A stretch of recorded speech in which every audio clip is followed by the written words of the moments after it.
ունենալով դանդաղում է ցավոք սրտի այդ պայքարի տեմպը կոռուպցիայի դեմ,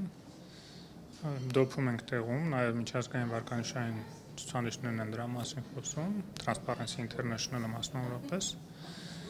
համակարգային կոռուպցիայի այսպես արմատախիլ լինելուց հետո, բայց ամեն դեպքում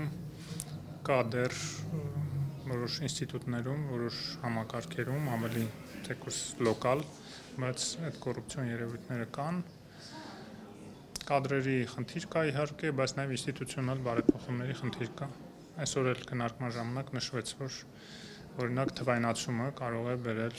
ավելնորդ գործառույթների չեղարկմանը, իսկ այդ ավելնորդ գործառույթները հիմնականում օգտագործվում են տարբեր պաշտոնյաների, ոչ բարեփոխիչ պաշտոնյաների կողմից, հենց այդ կոռուպցիայի դրսևորումների համար։ Այնպես որ ավելի մեծ ուշադրության կարիք կա ամեն դեպքում կառավարության կողմից էլ եւ հասարակության կողմից էլ տեսնել, մատնանշել, վերհանել, բարձրաձայնել, այն ինչ որ մենք փորձում ենք անել, ավելի մեծ ծավալներով է պետք անել, ավելի շատ մարդիկ, ավելի շատ կազմակերպություններ պետք է դրանով զբաղվեն, որովհետեւ կոռուպցիան պետության գլխավոր թշնամին է։